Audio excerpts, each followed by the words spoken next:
The idea that humanity as a whole has cut itself off from the earth and nature is not fully true, because it isn't all of humanity. Most women don't think that way. Most indigenous cultures see themselves very much as part of the earth. In India, we define ourselves as the earth community, Vasudhaiva Kutumbakam.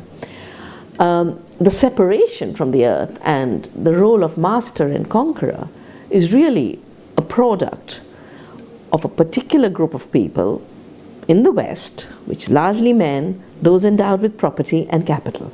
I call it capitalist patriarchy. And they artificially constructed the idea that man is not part of the earth.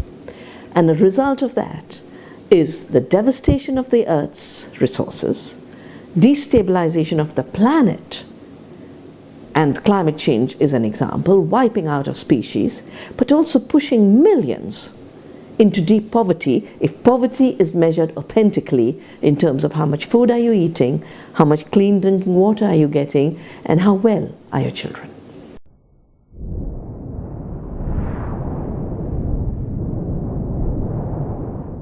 The economic crisis has become a new excuse for those who would like to be environmentally irresponsible, do nothing about avoiding catastrophic climate change, which means reducing emissions.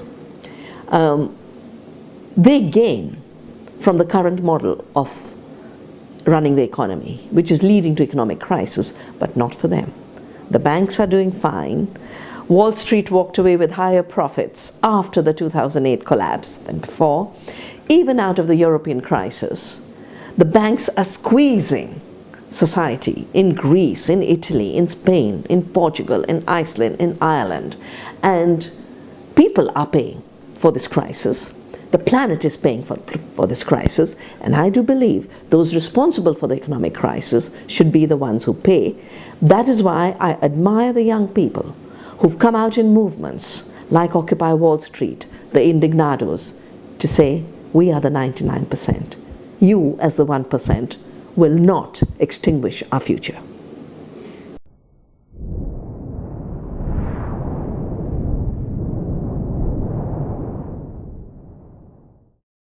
Well, you know, I'm very fortunate that I studied quantum theory.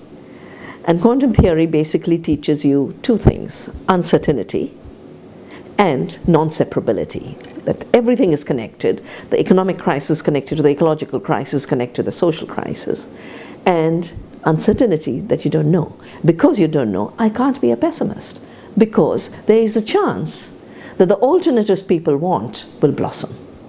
I can't be a total optimist, because those who have destroyed the planet and people's lives are still trampling on the planet and people's lives.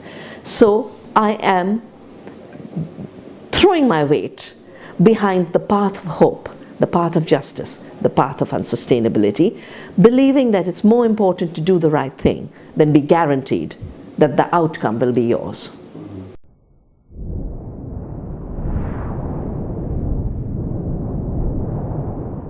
Well, globalization was the project of global corporations to go where they want, invest where they want, privatize what they want, and it included privatizing the earth, her biodiversity, her water, the air, the resources, the minerals. Globalization has led to deeper poverty for the majority of people. If you're a peasant and your land is grabbed, you're a poorer person. If you're a child and your food is grabbed, you're a hungrier child. And if you're part of the million in India of the children who die because of malnutrition, you are not better off. Globalization has hidden this new poverty by couching the entire language in growth. And so they point to India growing at 9%. But what they don't point to is that India, while growing at 9%, has become the capital of hunger. And hunger is poverty.